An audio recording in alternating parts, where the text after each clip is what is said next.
Hey, everybody. This is Questions You Never Thought You Could Ask in Church. Today's program is pre-recorded, so we won't get to your questions live, but we invite you to text them in anytime.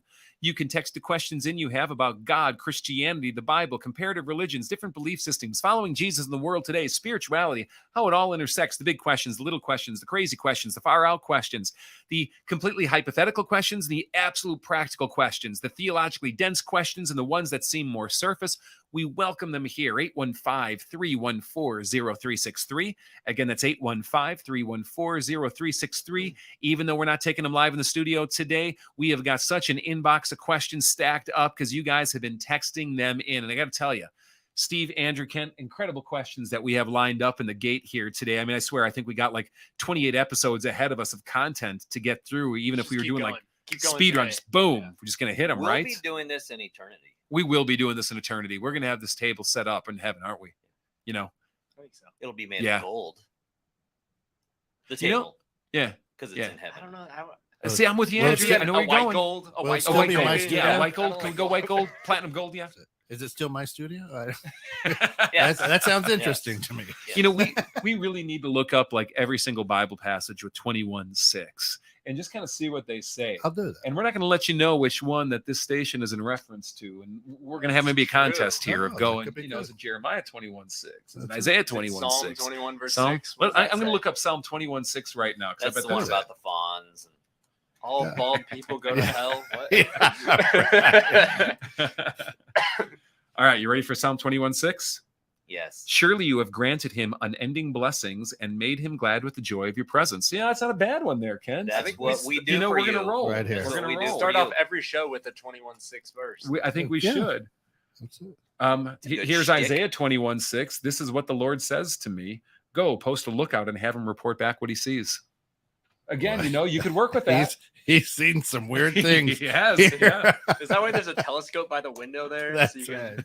That's right. This one I like better. Ezekiel 21:6. Therefore, groan, son of man, groan before them with broken heart and bitter grief. That defines the station right there, doesn't it?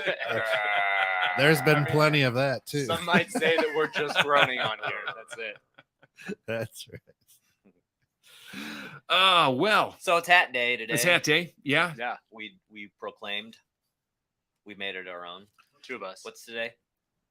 What is today in whatever? Yeah, in it's the future? 13th. July 13th It's is when July we're 13th. broadcasting. Yeah. It's Hat. Premiering. It's Hat Day. Yeah. And with that hat, we've learned that Steve's clarity of thought and depth of insight My is thinking ratcheted cap. up like exponentially. I'm brilliant now. So look Steve, out. you were always brilliant. Brilliant. It's just like, you know, we got rid of the chi block here, you know. I mean, it's you're flowing, baby. You know.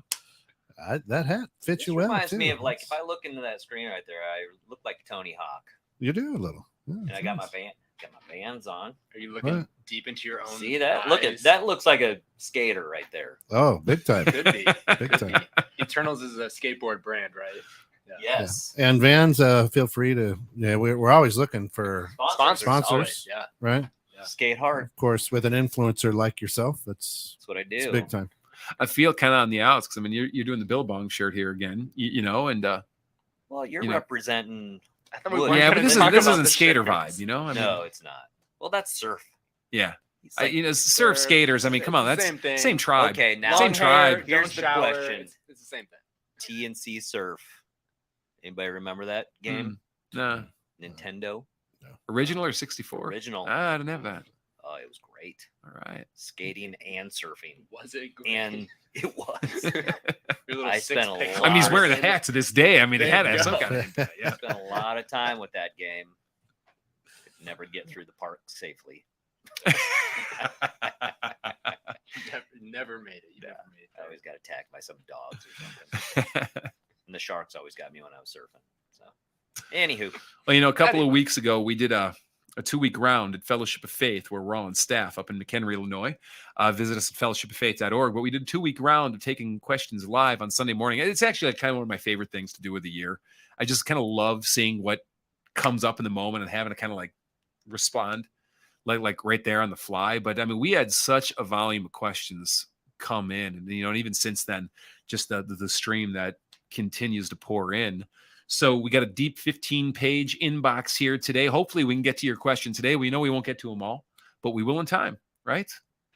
All right. Where are you taking us, Exactly. Andrew? I don't know. I'm trying to take a shot in the dark here, and we'll see. How wrong is it for me to be mad at Jesus? You know what? Thank you. Great question. Great question. And a lot of people, really are, and are really terrified about the prospect. Let me put it this way. Mad at Jesus or not, justified or not, I'm not even going to go there, all right? I'm just going to tell you this. He's big enough to handle it. God is big enough to handle it, and he would rather you let him know that you're mad and have that conversation with him than walk around passive aggressively towards him, cold shouldering him, hard hearting him, rejecting him, resisting him, and ignoring him otherwise, which I think is what a lot of people do. It's very normal to get mad at God, and just thanks be to God that he doesn't return the anger in kind, and meets us in that place of anger wherever it is. So you know what? Go ahead and just have that conversation and have the argument you need to have. And I think God's gonna to do some work there. You know what movie scene I actually love with this? Remember Forrest Gump? Mm-hmm. Remember when Captain Dan, after 10 years of just being angry at God, about losing his legs in Vietnam. He's up on the boat and he's having the challenge. I mean, I love how they did that scene. I mean, it held to this day. It's like 30 years old now. Do you believe that? Yeah, that's crazy. But 28 years old. But it really held, and it's okay. So are you guys speaking of being mad, are you passive aggressive mad people? Or are you just like With God or in general? in general? Like are you just that, or are you like, I'm mad and I'm going to tell you about it? Or how do you handle it? I think I generally try to not acknowledge my emotions. So, which is not the healthy way to Denial. go about it. Yeah. Exactly. So it's not really passive aggressive or letting it out. Good. Kent, where are you at?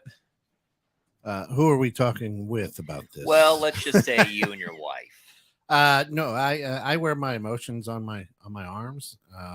Sometimes I have sleeves, sometimes I don't. But truth is, she can read me like a book after 30 years. So there's no sense in being passive aggressive. It's just like, stop being an idiot.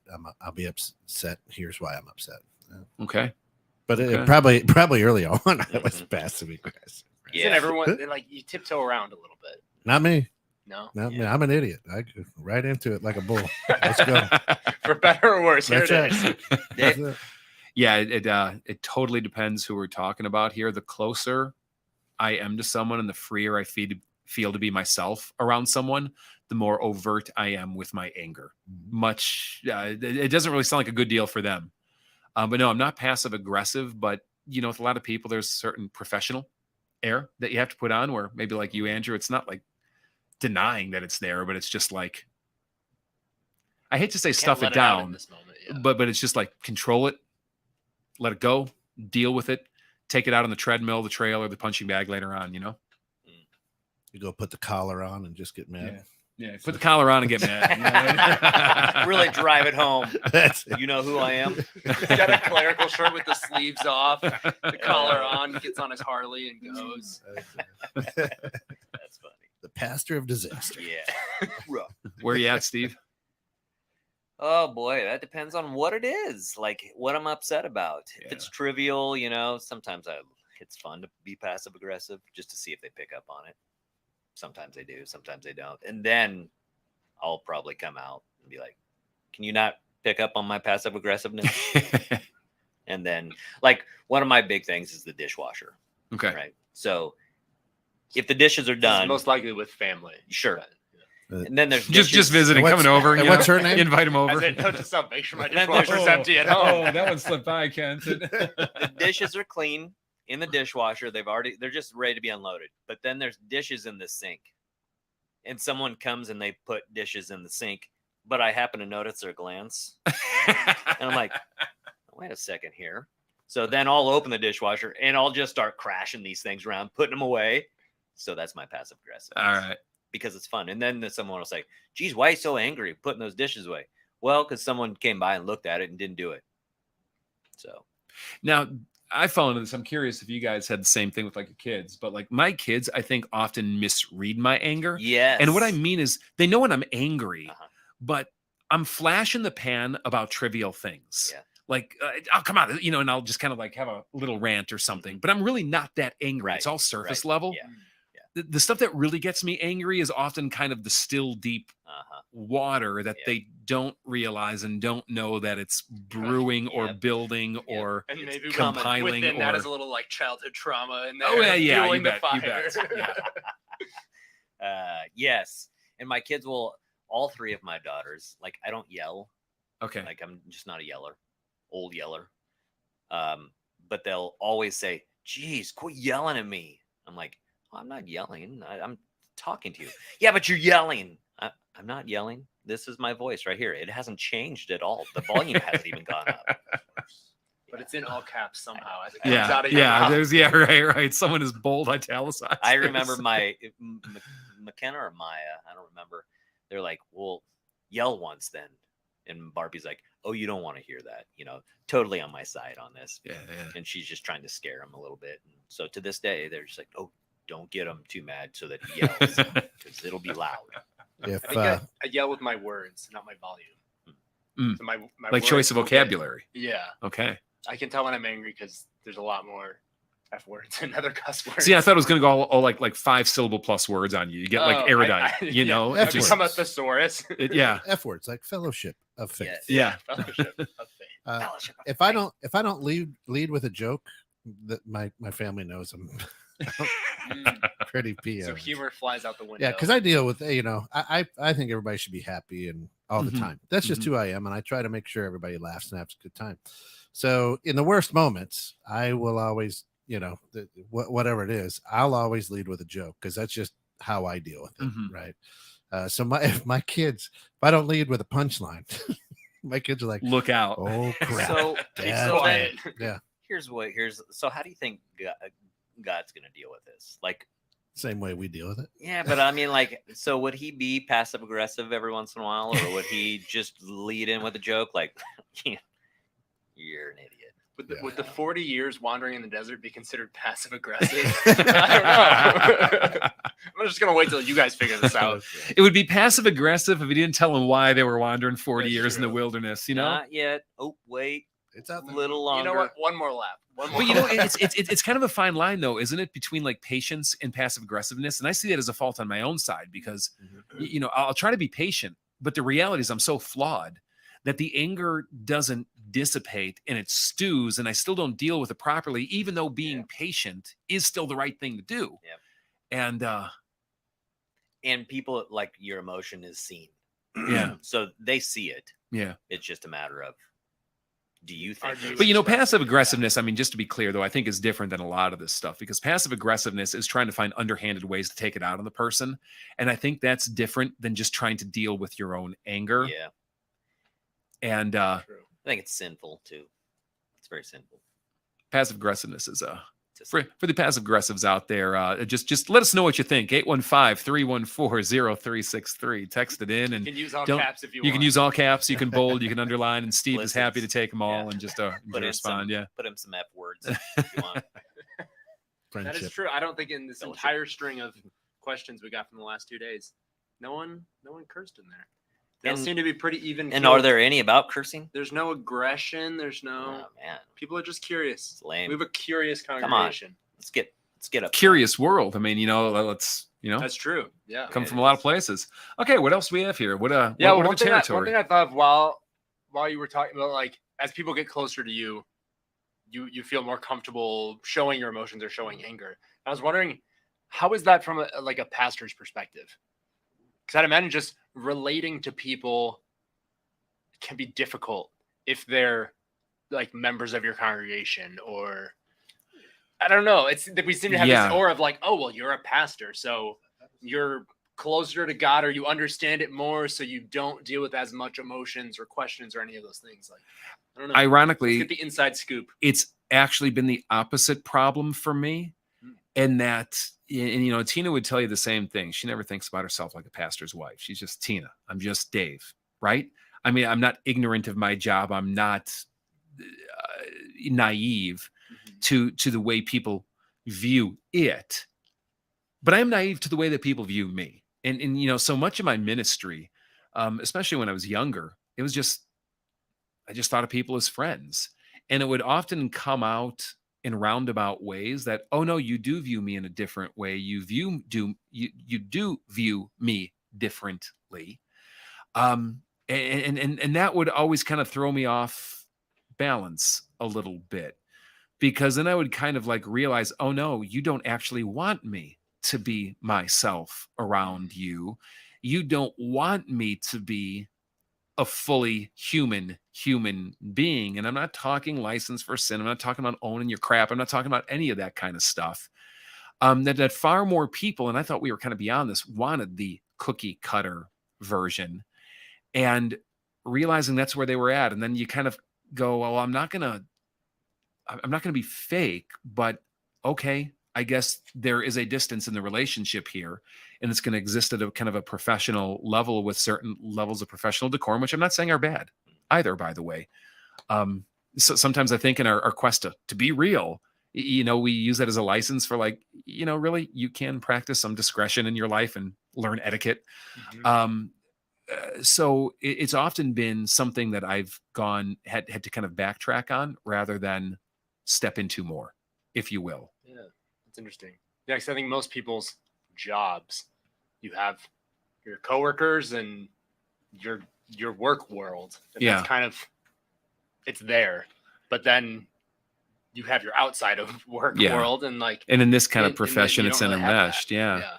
And I've always kind of defaulted into, I think, trusting too much people.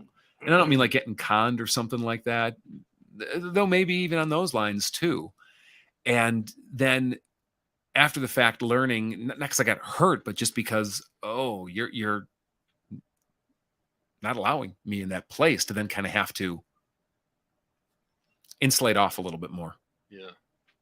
Boundaries. Yeah. Depends on the person too. Like, what has your history been so far since I've known you? What information have you divulged to me that, if that's a pattern, then what are you going to take about me and divulge to someone else? And so it's really just reading the room sometimes. Like, okay, you know what? Instead of having this extra beer here where, it might not go well, I'm probably going to say, don't do that. And it's also great having a wife that I do, because she sees things that I don't sometimes. Yeah. she'll Level of protect me. perception. Yeah. So, yep. She'll say, all right, it's time to go. Okay, honey.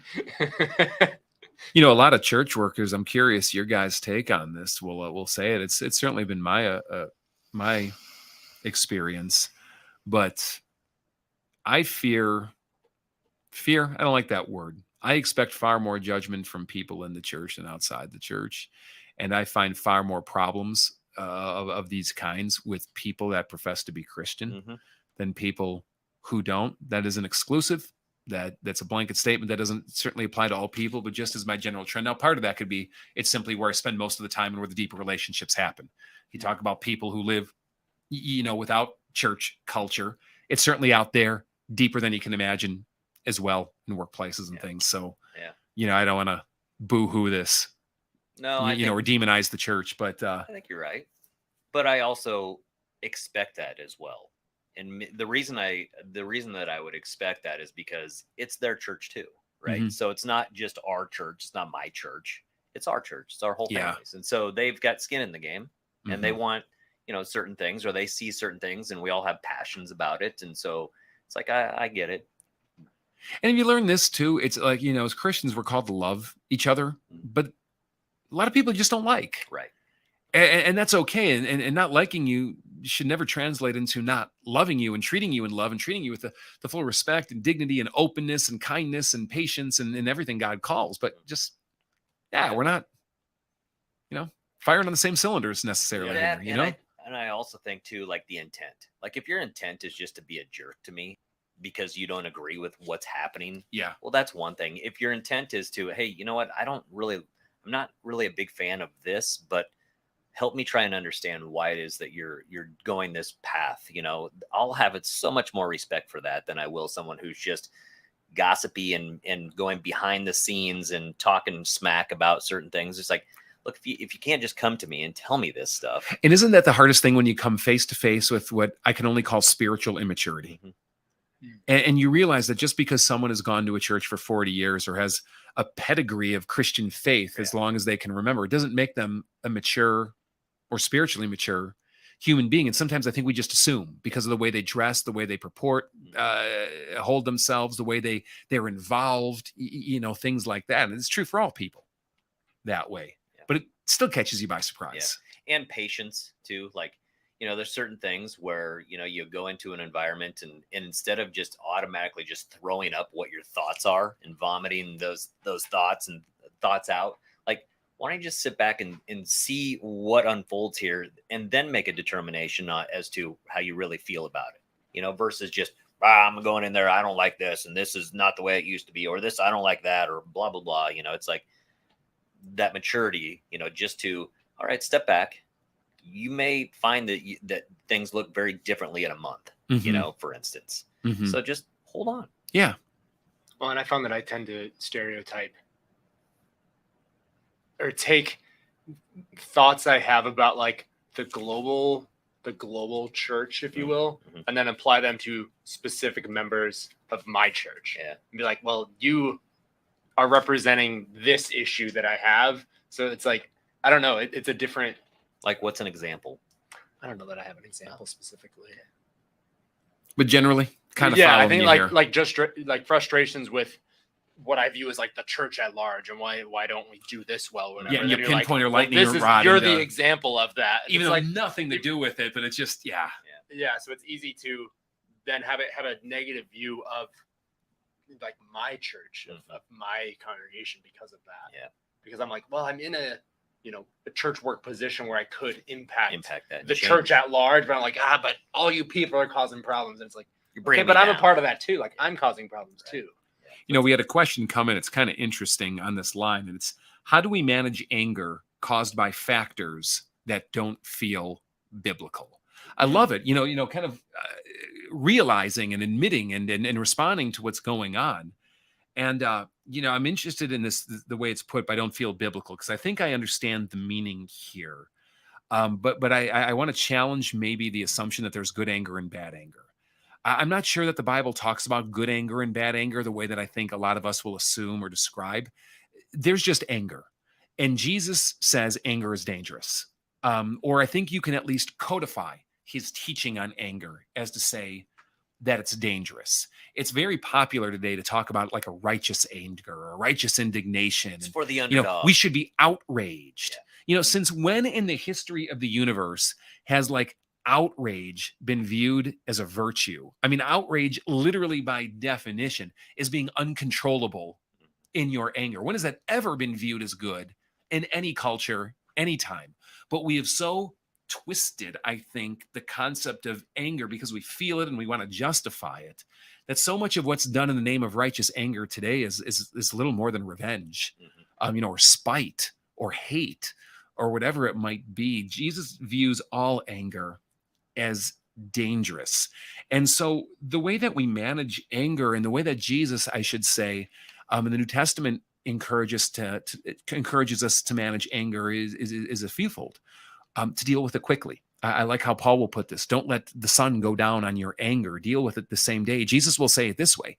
If you're offering your gift at the altar and you remember that your brother has something against you, or that you have rather something against your brother, is what he says. Oh, no, I'm angry. No, go leave your altar gift at the altar. Just get out of there. Go make it right with your brother first. Then come back and offer your gift. Can you imagine if Christians practiced that one verse? If before they would come to church, they would deal with the anger that they have, and they didn't use it as an excuse to not ever go to church again, but to go, I have to deal with this by Sunday.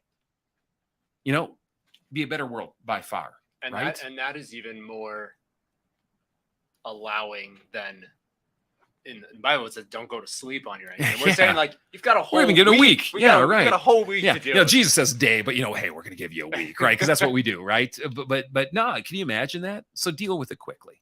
Well, confront it, approach it, and do it Jesus way, not to, land blast someone, not to rub their nose, but to be honest and just say, I was hurt by this. I'm angry about this. Or even, I don't know if I'm reading this wrong, but this is what I'm perceiving. and I'm really getting upset about this. And I just want to kind of clear the air with you. Quick to forgive. I also love that love cult covers over a multitude of sins, and we don't have to kind of be nitpicking everything. We got to check some of our own kind of sensitivities on that as well, but just some things. Yeah, Steve, I think I cut you off there. No, I just think, when's the last time that you were outraged or super angry and you were thinking real clearly? Yeah. In that moment? Yeah. Yeah. You're not. Yeah. Oh, it feels clear in the moment, but Because what is it? Anger is like blinders. I don't know if that's a phrase. No, it is. No, it is. Way to coin that one. We're going to see that on t-shirts, you man. You do get that tunnel vision where you're You like, do. whatever my perception is of what this person said or how they said it or what happened in society or the world, it's like that how I perceive it must be the only viewpoint, and that is what happened, and this was their intention, and I'm going to lean into that and just rage. It's Yeah. Like, maybe like take a step back, and that's difficult to do. Thank God for therapies to teach us those things. Some of that also comes with age too. Mhm. You know, it's just as far as life experience and what you've been through and what worked and what really didn't work. Being angry is exhausting. It is tiring.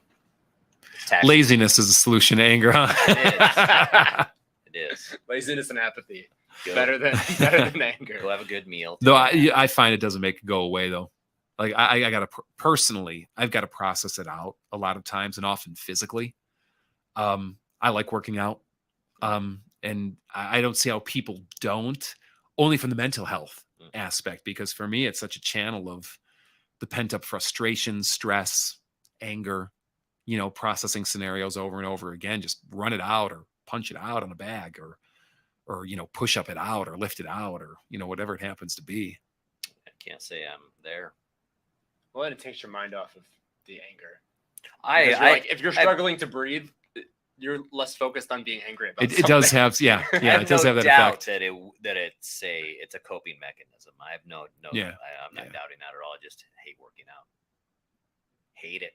Now give me a basketball and 4 or 5 other guys and let's go play some 2-on-2. Play it out. You know? Yeah. But does that lead to more anger sometimes? No. Never? Mm-hmm. Never. Interesting. Because whatever kind of flash in the pan anger usually happens in the game, it's instantaneous. It just moves on. There's been maybe like 2 or 3 exceptions in my life where it's not been the case because who you're playing is just a real, I'll just leave it at that. You know, but and they're taking it deeper. But yeah, I thought that one was So what about is this where God's anger, I don't know if it's anger, or something like God's heart burns against these people or against this situation? Is that you want to know the biblical phrase? The actual literal Old Testament metaphor for God's anger is that his nose blasts fire or his nostrils flame or flare. And, it always gets translated out. But I love how pictorial and concrete the imagery is of like original language kind of stuff. Because you could just see it like the nose flaring, whether you see it like kind of like a dragon snorting fire or just like someone who's angry and huffing and puffing and their nose is just kind of flaring. It's I love that image. Well, and that's not action or reaction based, which is interesting. It's not like they're not using the action God takes with his anger to describe his anger. They're just taking the characteristic of it. Yeah. That makes sense. Yeah, right. All right, we're at the top of the hour. Kent, you want to give us the Hey, you bet. You're listening to 21.6 The Net. This is Questions You Never Thought You Could Ask in Church, previously recorded. Just threw that one in. Yes. Thank you, Kent. Of course, you can check us out every Wednesday right here at 12:30 p.m. Central. And if you have questions, feel free to text them to 815-314-0363, not just during the show, 24 hours, 7 days a week. And we will get to them. Of course, you can always throw them out in the comment section, even if you're catching this right now, which is pre-recorded. You can put them in there. We'll grab them off of social media and address them hopefully on our next live session. And if you're not doing anything on Sunday mornings at 10 a.m., tune in right here, 21.6 The Net. Go to fellowshipoffaith.org. Check out their Facebook. Check out their YouTube. Like, subscribe, all that good stuff. And you can worship with them right online if you don't feel like showing up. Or if you live on the other side of the world, you can tune in and worship the same time, 10 a.m. on Sundays right here. Back to you guys. Keep forgetting that we're pre-recording this because I'm like, Where is everybody on the comments? Yeah, right. Maybe the hat's too Sitting in tight. seclusion. Show sucks. I know. I keep staring at Nobody's it, too. I'm like, chiming in. no one's commenting. I know. I at keep, all. yeah, stealing the even a glance hi? over So there. if you're watching this Yeah. live and you're wondering why we're not reacting to Yeah, your yeah, comments, right. Tina says, "Hey guys." Every show. most likely. Well, do we want to? Andrew is on, right? We give a Like shout out to live Andrew. with He Andrew, usually, hey, he you're- usually you're- shows up. yeah. Yeah, we're pre-recording the show.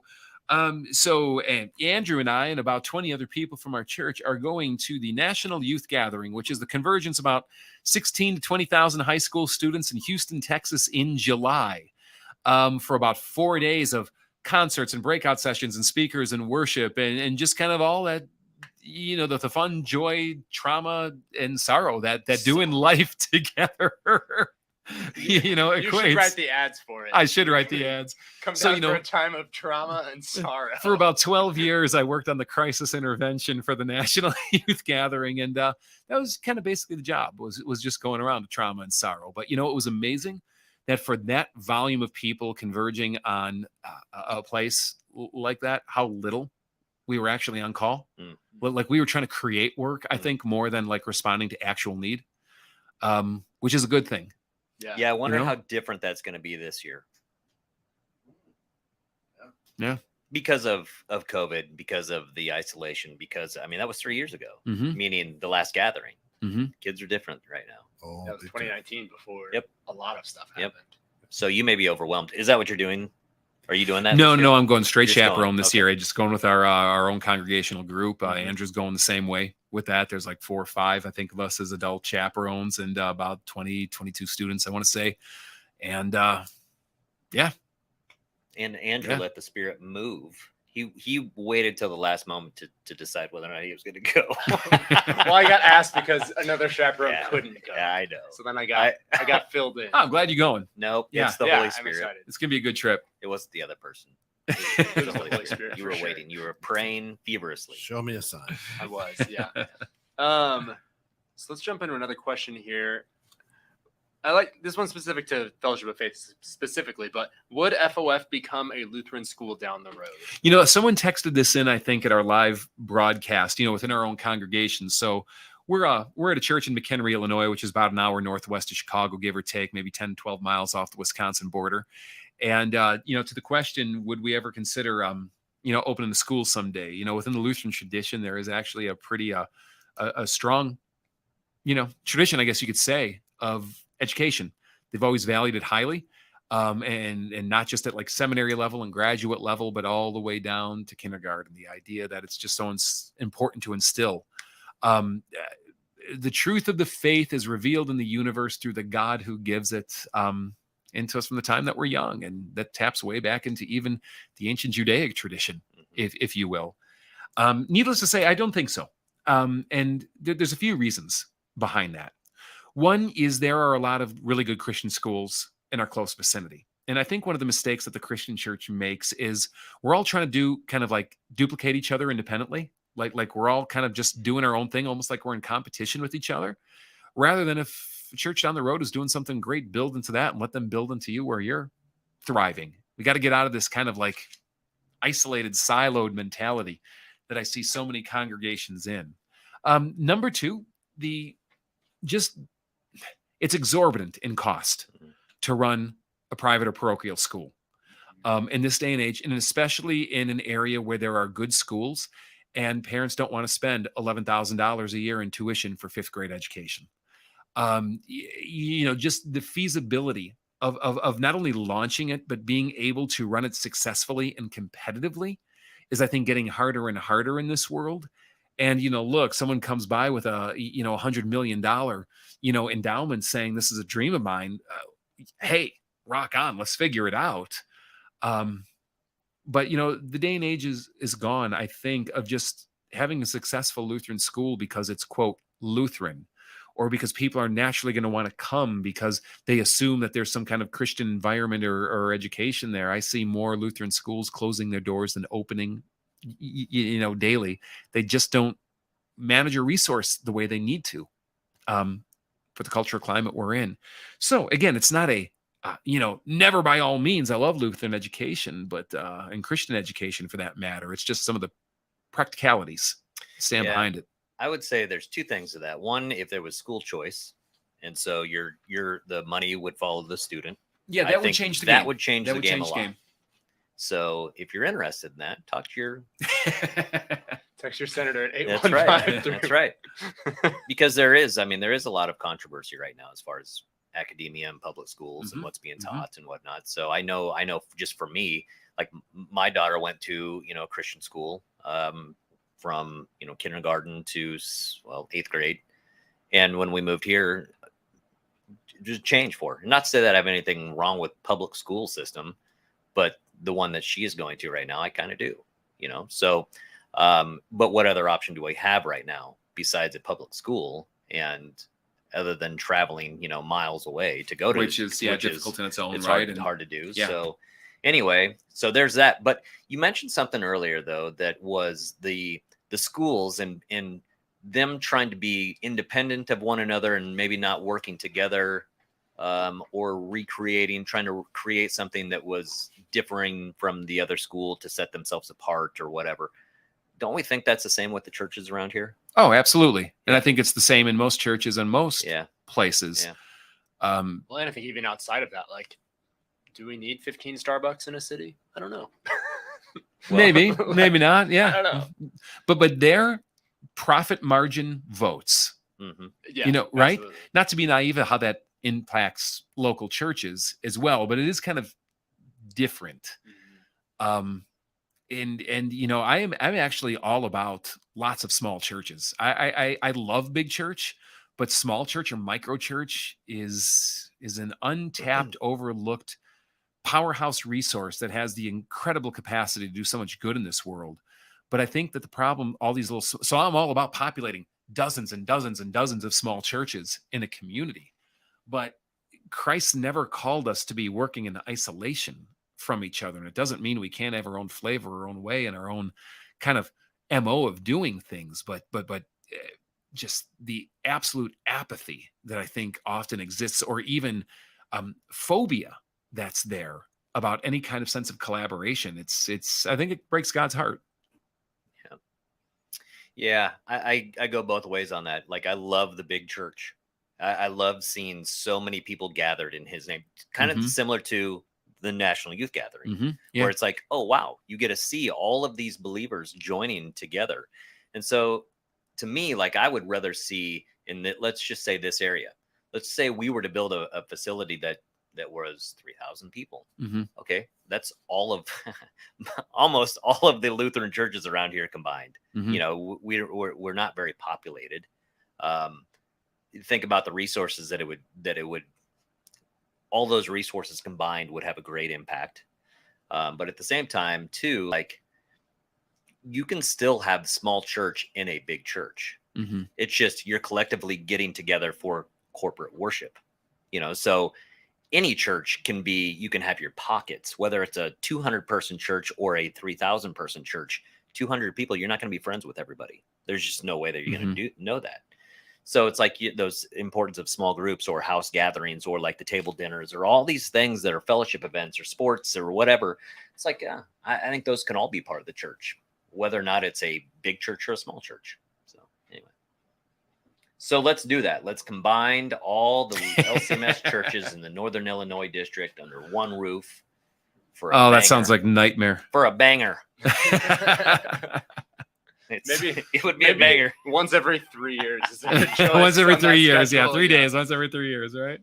Well, I think what was something about schools. Oh, with I think the like private or Christian schooling is also going just down in its popularity in society, because society is not their perceptions of what churches are and what Christians teach isn't what they want. They don't want their kids in that environment. Whereas I think it used to be like, oh, this is a safer place. This is where they're going to learn to be nice to people. They're not going to teach whatever.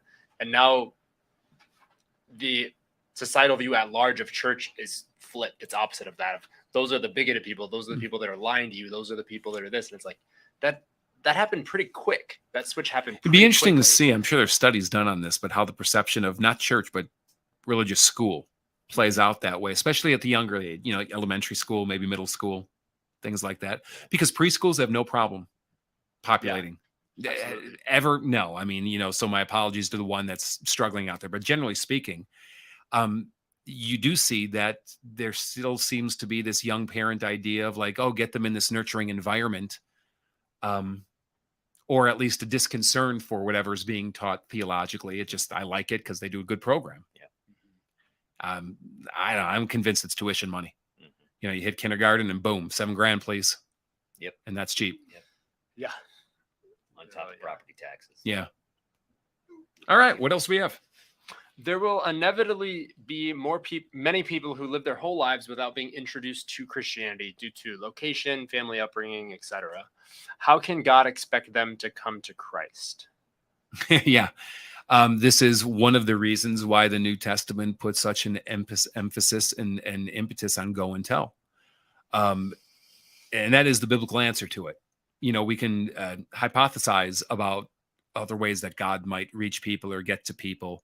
But the reality is the entire Christian movement from its beginning is evangelistic.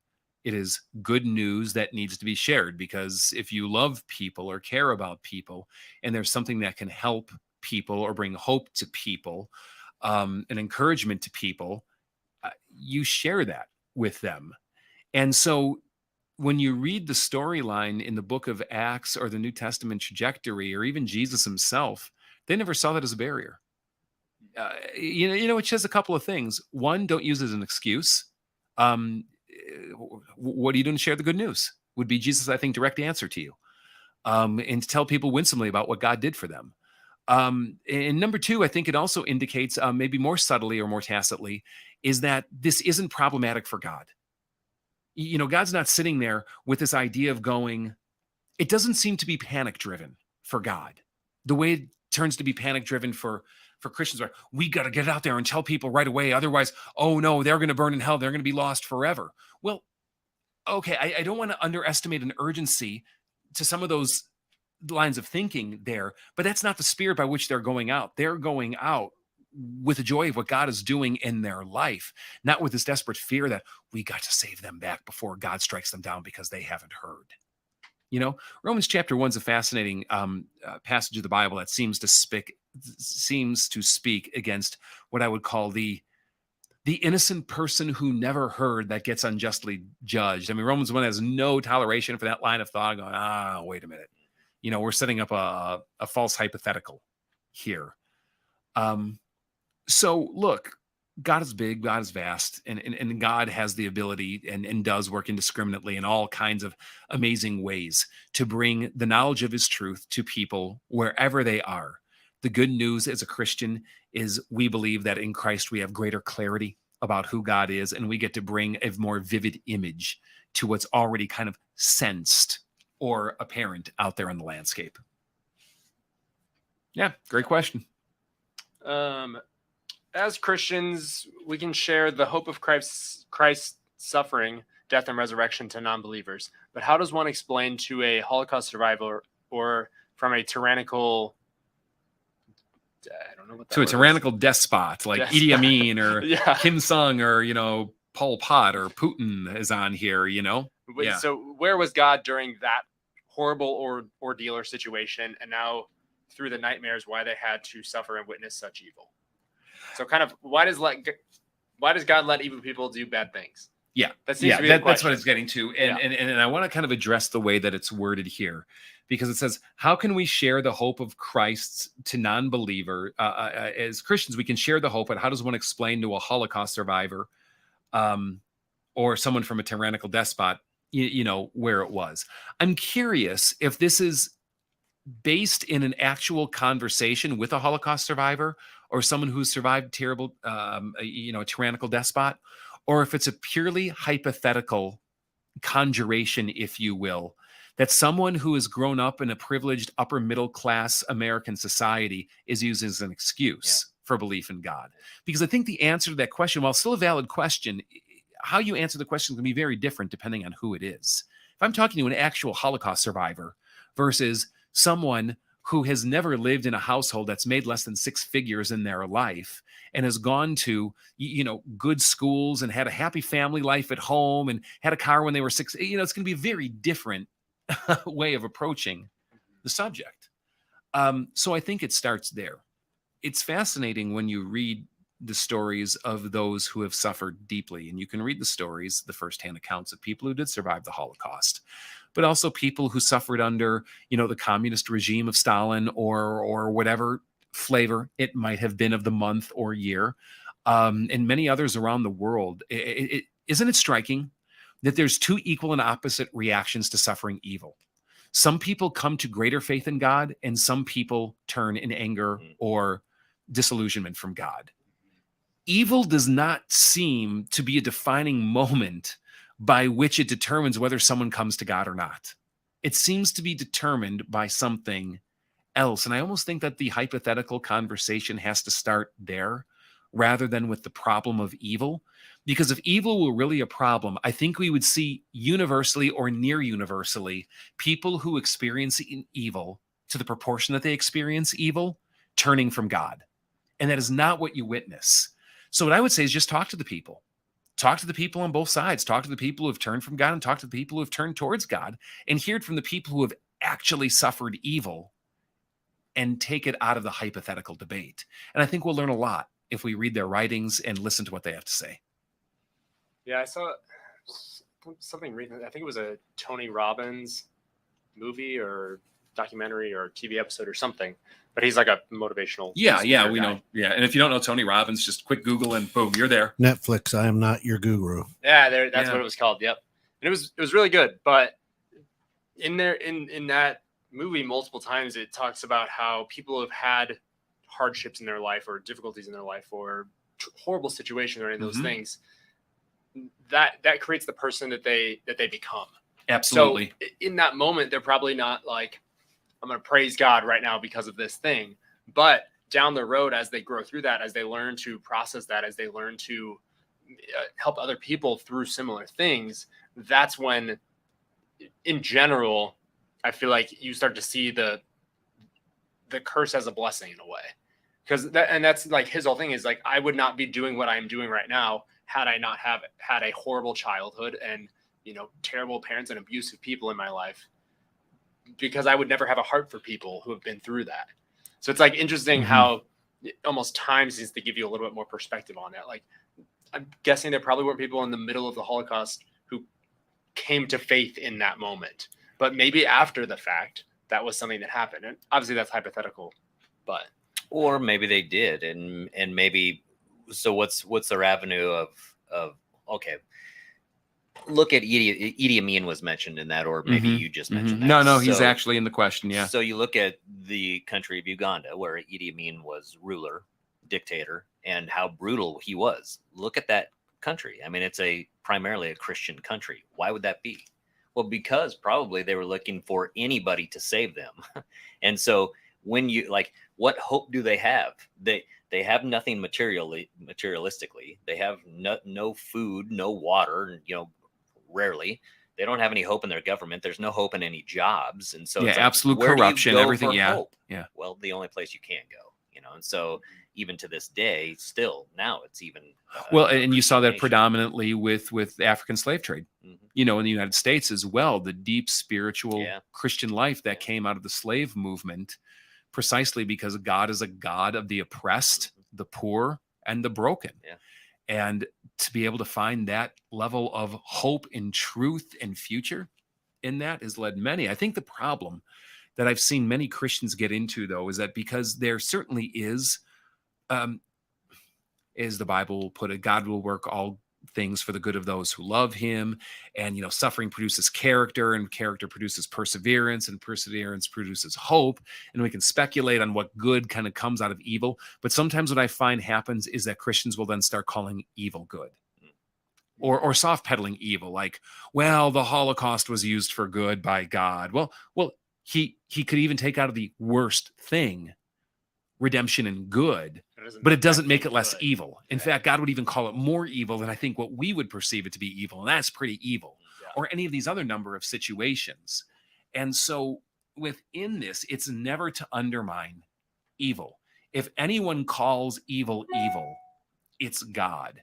And one of the most compelling reasons for me to even believe in God at the theoretical level is because it allows me to call evil evil and good good. Because if you do not have something transcendent and you do not have God, evil is nothing more than I don't like it. Mhm. And I'm sorry, I look at something like the That's Holocaust, just reality. and that goes beyond just, well, that's not my personal preference. I don't think it should be that way. No, there's something fundamentally wrong with it.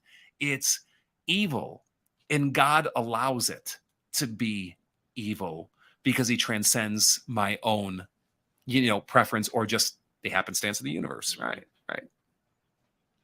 Yeah. Yes, that's a tough question. Yeah. but Yeah. Great I question. didn't know who Idi Amin was. So now I know. Yeah. Idi So Amin. Musa, And given President your Museveni connection took too power with, from him. Okay, there you go. with Uganda. Yeah. Like 3 minutes on Google and your life's going to be changed. Yeah, definitely. So did you see this one that popped in? Where in the Bible does it say that we have free will? I was just gonna ask that, and I think a couple weeks ago we kind of ended the podcast on talking about that idea a little bit of, do you have free will? Do you not? What about this situation? That type of thing. So yeah, I kind of like how it says, like, where does it actually say that, or does it? I do invite the challenge on this, and please text it in. But I actually don't believe it does. Rather, it is more implicit to the storyline of the Bible and the theology of the Bible. But it has to be nuanced as well, because there are a lot of theologians, including people like Martin Luther, John Calvin, that would argue, well, one of Luther's most famous works is actually called On the Bondage of the Will, meaning the will is not free, the will is enslaved. And he wrote it against Erasmus, who wrote a work called, On Free Will. And so I think the free will argument gets played a little too freely and loosely by a lot of Christians. I think it's implicitly used to undergird a lot of arguments in Christianity too much. And what I'd encourage you to do is to think of world history in 4 movements as it relates to the freedom of a human will. There is creation before the fall of humanity. There is creation, or let me talk humanity. There's humanity before the fall into sin. There's humanity after the fall into sin, but before the coming of Christ. There's humanity after the coming of Christ and what I would call the Christ event with the outpouring of the Holy Spirit and so on. And there's humanity as it exists or will exist when Christ comes again. And the relative freedom of the will in each of those phases or dispensations, if I can use that language, is actually very different. And I think we tend to think about it as being something more universal. There is a very definitive slavery of our will and motive and freedom to choose that I think humanity has experienced and will continue to exist and experience until Christ comes again. Ways that this has been analogized, it's like an addict, for example. You can say that an alcoholic or a drug addict has free will, and they do to a certain degree. Yet, from a very different perspective, they're very enslaved to something. And we wouldn't look at their will as being completely free. They are controlled, dictated, and driven by something. And I don't want to get into how much, and I don't think we should look at this binarily like in black or white terms. But I think all of our wills are like that in some way. Maybe I'm not addicted to alcohol, but all of our wills are enslaved to some degree, which is all the more reason why we need the Holy Spirit in our life, who brings us to faith, to repentance, to hope, to obedience, and does the transforming work in our life that we can never choose on our own. So, yeah, great question. And one that needs more explanation than the quick just, we all have free will, so kind of answer. Yeah, I think I've we heard throw that, out. like, you can't have, like, freedom can't exist without rules. Like a complete, more in terms of like a society. Like America is we, especially like with Fourth of July recently, it's like, oh, we're celebrating freedom and the freedom in America, but you're not free to do anything.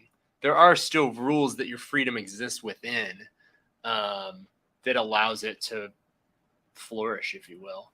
So yeah, that free will isn't devoid of any restrictions, if you will. No. Just like, and even if you're in a pre-legal state, take Adam and Eve. And I know you can argue against the tree of the knowledge of good and evil, but okay, let's not go there, because I think their life was bigger than one rule. You can live in a lawless state and still be free, apparently, to choose certain things or think in certain ways, regardless if there's any law dictating it. I mean, so I think it's even more internal than something put upon you as you better not do that or else, you know? Yeah. That was my dad. You better not do this or else. Yeah. Yeah. Yeah. Or remember the classic line, quit your crime before I give you something to cry about. Brought you into this world, I can take you out. Yeah.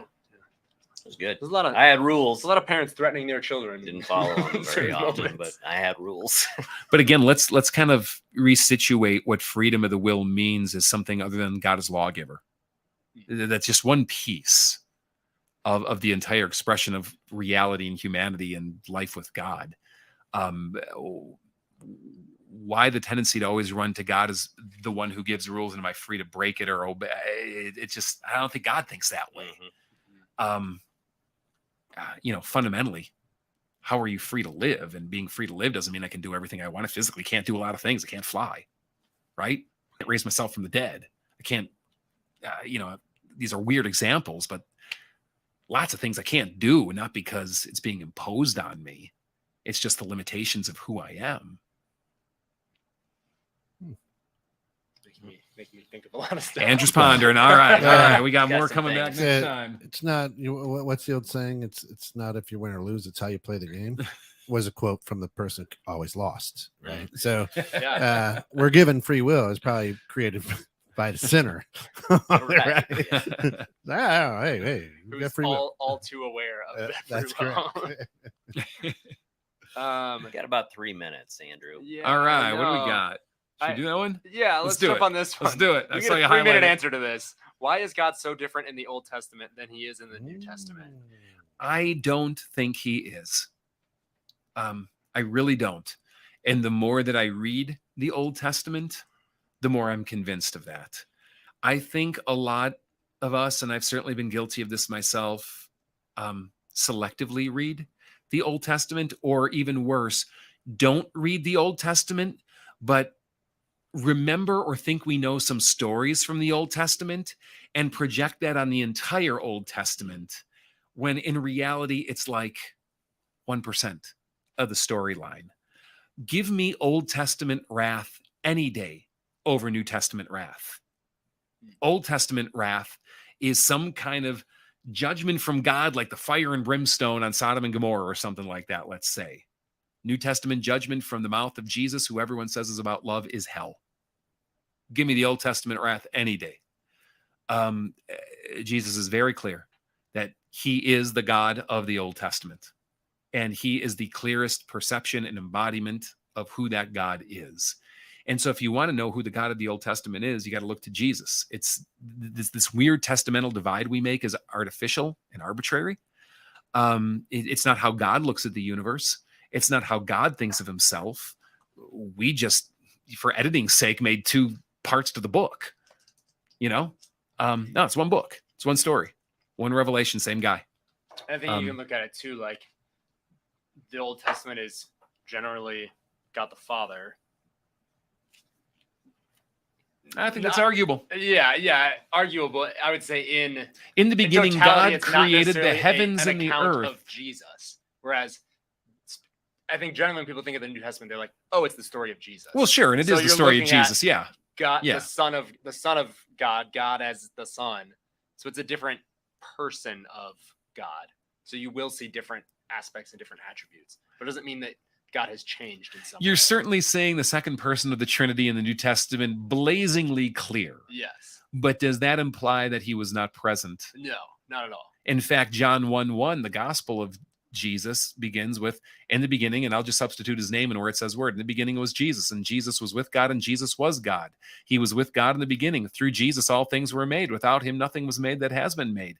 In Jesus is life, and that life is the light of men. I mean, so when it says in the beginning, God created the heavens and the earth, that would include Jesus. Yeah. Verse 2. And the earth was formless and void, and the Spirit of God hovered over the waters of the deep. There's your third person of the Trinity. It's all over the place. It's true. Yeah. So why did he make the earth flat? Oh man. Maybe Because it's hard on my soul, man. If it's too sure, It could fit into the storybooks. You have to be able to draw the whole thing. I love it. I love it. Well, I think we hit the gamut for today.